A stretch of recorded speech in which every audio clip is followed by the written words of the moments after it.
Contrairement aux idées reçues, la créativité n'est pas innée, elle se travaille. Voici quelques techniques pour développer votre potentiel créatif, seul ou en équipe. Si les nouvelles idées peuvent parfois jaillir de nulle part, elles arriveront plus facilement dans un contexte favorable. Pour générer des flashs créatifs, optez pour la sérendipité.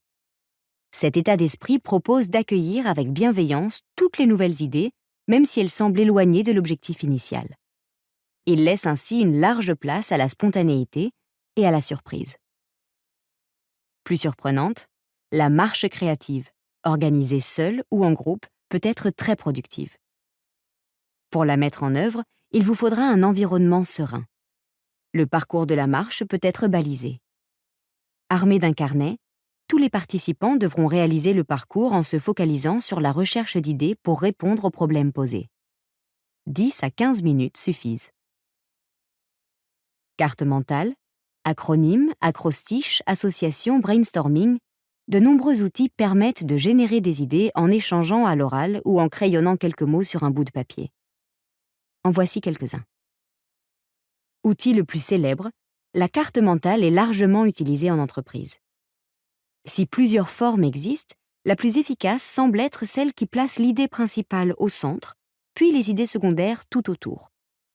Son avantage premier est de permettre de trouver rapidement des idées par association libre, tout en les organisant. L'acronyme permet de formuler des idées en partant d'un mot-clé. Chaque lettre du mot-clé devient la première d'un nouveau mot ou d'une nouvelle phrase qui constitueront autant de nouvelles idées. L'association, elle, consiste à proposer des idées en rebondissant sur les précédentes, en passant par la phonétique, le sens des mots, une relation d'opposition. On s'éloigne ainsi du problème pour mieux y revenir.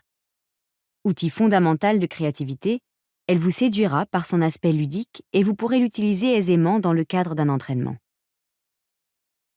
Pour éviter de trop vous éloigner du sujet, vous pouvez cadrer cette association en passant par la dissociation.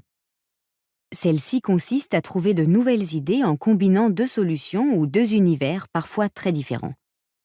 Associez par exemple deux objets a priori aussi éloignés que le cerf-volant et le surf, et vous obtiendrez le kitesurf. Vous voilà armé pour développer votre potentiel créatif.